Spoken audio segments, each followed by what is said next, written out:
Yo, what's going on, y'all? Welcome back, ladies and gentlemen, to the latest edition of Wos Speaks. I'm your host, Big Wos, aka Wosny Lambre. Shouts to my guy John Gervais on the ones and threes, keeping the trains running on time. Shouts to everybody on YouTube, watching live, everybody listening to this in your ears on your podcast, probably washing dishes or something. Um, Appreciate y'all. Anyway, we can get right into it, man. Y'all been seeing what's going on the internet, on the news. Uh Donald Trump and Elon Musk uh have come to blows on the internet in a way that's quite hilarious. I mean, people are saying this was predictable. I didn't think it was. Like, it seemed like Trump and Elon personally, like the two of them, had a good rapport, but Elon was unable to cultivate great relationships with the people around Trump, whether it be Lutnick, Besant, Rubio, you know, Steve Bannon been on his head since the beginning, but it seemed like him and Trump personally was cool, but it's like it's pretty obvious that Elon felt burned by the entire situation and decided to lash out publicly by dissing the big beautiful bill. Um and I'm a little surprised it got this nasty this quickly because again, like I said, like Elon and Trump seem to have a good personal relationship between the two of them. Trump's kid is the one that brought Elon into the orbit. JD Vance is an Elon guy. Um it's just the people that working with Trump on a day-to-day basis, the cabinet, etc.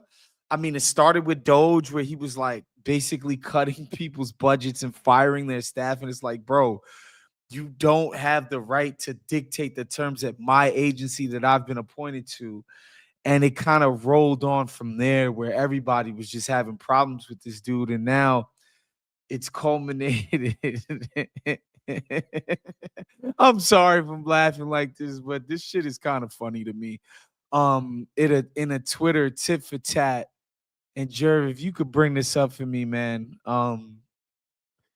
Just the Guardians sort of the Guardians interpretation of this impeachment, Epstein, and bitter acrimony. Trump and Musk joust in astonishing social media duel. Tensions over the Republican spending bill burst into public view as the president's relationship with his former advisor deteriorated. You see a little subheadline: Tesla shares plunge amid Trump feud, wipes about 152 billion off of the company's, stock sheet. Oh boy, Elon Musk called for Donald Trump's impeachment and mocked his connections to the convicted sex offender Jeffrey Epstein as the US president threatened to cancel federal contracts and tax subsidies for Musk's companies in an extraordinary social media feud that erupted between the former allies on Thursday. The deterioration of their once close relationship into bitter acrimony came over the course of several remarkable hours during which the president and the world's richest person hurled deeply personal insults over matters significant and insignificant.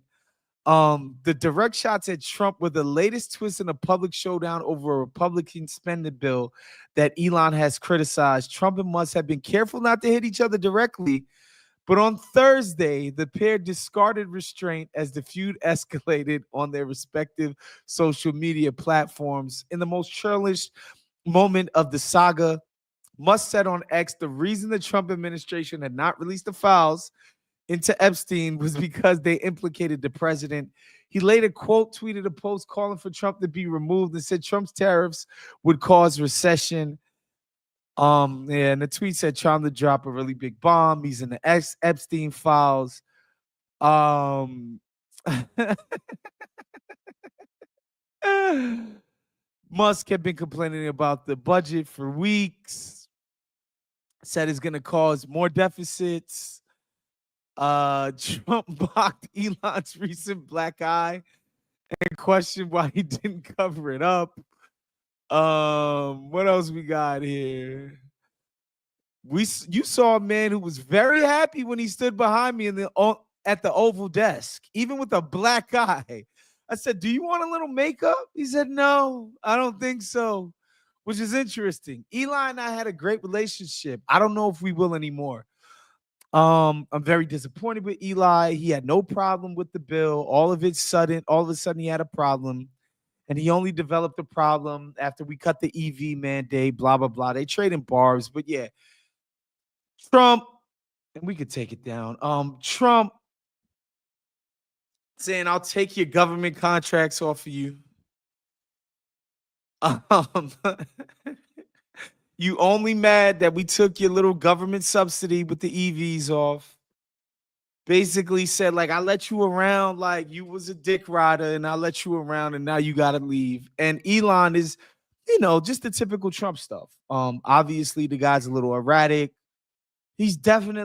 Trump is definitely was boys with Epstein. This isn't even like a secret. This is all like out there in the open. Epstein himself was like, yeah, him and Trump were like super close friends for like 10, 15 years or something crazy like that.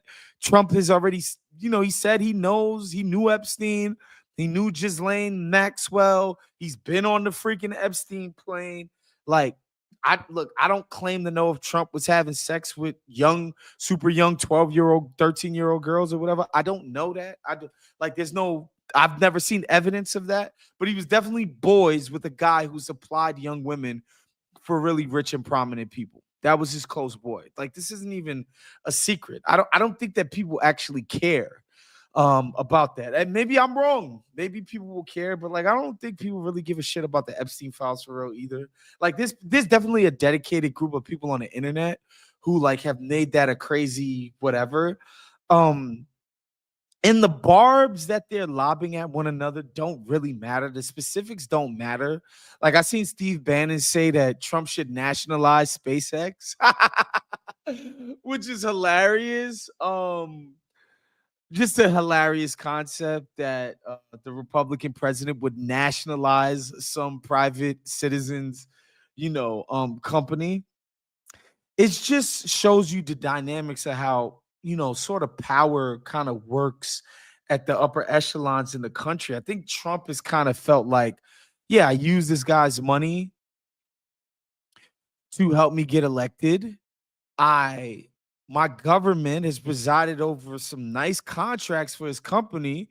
Like, I'm done. I could throw him under the bus and overboard now. Like, you're no longer useful. We use Doge as like an excuse to cut some things and give our base some red meat and pretend that we were, slashing government spending and we were being what do you call it? We were being revolutionary and dismantling the status quo. But you're done. You're more political liability than an asset at this point. Especially again, like I'm already elected. Like I don't need you really for nothing while I'm in the power seat. And Elon, he had some invested, like several government bodies investigating more than one of his companies. The Dems, I thought it was kind of stupid for them to do this, but they like came after his bonuses and shit like that. So he like kind of felt like he had to oppose the Dems because it was like existential for him. And so you could see why it was like helpful. But I also think like anybody, like this guy like really got off to being in the seat of power, like being in such close proximity to the most powerful executive known to man, who is the United States president, right? And so I think there was something obviously mutually beneficial there, but the political benefits were clearly starting to dwindle. Like people talk about how unpopular Trump is right now. Like, Elon is even less popular than Trump out in the country. Forget about the rest of the world. Like this dude is a deeply unpopular figure. So if you're not using the money angle, then what's it gonna be? And I do honestly think Elon lashing out is literally he does feel like just a bad taste in his mouth from his experience of the few months that he worked with the camp with the regime. And him directly, because like all of these people, man, these people on the right, like whenever they have critiques about what's happening within the right, they will always make sure to not say anything about Donald Trump. They'll be like, oh, like his advisors are giving him bad advice, or oh, such and such is doing Trump a disservice. They'll never directly, when something is going bad, be like, yo, Donald Trump has his hand directly in this bad thing that's happening. And so Elon had been doing that. Like he had been tiptoeing around the shit. And I'm like, I just think it's a bad idea on Elon's part. Like, let's just look, Twitter has done a lot to shift the conversation online. And as you know, I was just on Ethan's show like an hour ago. Like, it's definitely a powerful propaganda machine. And yes, back when Jack Dorsey owned it and was running it, it was very liberal quote coded. Like that's the stuff that was getting elevated and pushed to the forefront. It was all of the libs and elite media, and that one culture dominated. Elon absolutely turned that paradigm on its head, and it's the opposite now. Not to say that there aren't liberals or progressives or whatever people on the left, so-called left, on there still, and there's not a lot of them, but it's just that paradigm where like right-wing stuff was just kind of like, if not outright censored, just not pushed to the forefront. Elon has changed that, and I think it's definitely had an effect on making the right more palatable to like young men and shit like that. So it's not to say that like going against Elon doesn't have its own problems. I think it would genuinely be problematic for Republicans and the Trump regime if Elon decided to turn the platform around and against him and his administration. Not to say it would sink them single-handedly, but I think in concert with like their own fuck ups, plus like a Elon and the Twitter propaganda machine being pointed at them, I think those two things in concert could really damage the regime. Also, the thing that was making the Elon and Trump partnership so powerful, it's not just the echo chamber, the right-wing echo chamber that they cultivated on Twitter. It was also keeping Republicans in line, where it's like, yo, if you think for a second you're gonna grow a spine and a backbone and oppose any elements of the Trump agenda, we're going to primary your asses and Elon's going to fund it. That was super duper powerful, bro. So it's like you got Trump with the bully pulpit on one end and then Elon with the credible threat of primarying you cats. Like no different from what the AIPAC dudes do to people that speak out against the Israelis. No different. Similar dynamic. Okay. And Elon, and you know, the genius thing about the AIPAC fucking money, or the evil genius anyway, like when they're doing ads against Jamal Bowman or Corey Bush or other people that speak out against Israel, they don't put a bunch of ads that say, oh, this person wasn't good on Israel. They'll do ads that kill them in another way in order to, you know, sort of screw up their standing amongst the voter base. And so Elon could easily do that to other. It wouldn't be like, oh, I'm Elon Musk and I'm telling you to do this thing. It would be some random Americans for, you know, a better America. But that's be who funding it. And they would like diss these guys on like just regular Republican rhino talking points. So that's a powerful thing to have on your side, right? You got the propaganda arm and you got the money to keep people in line for the agenda.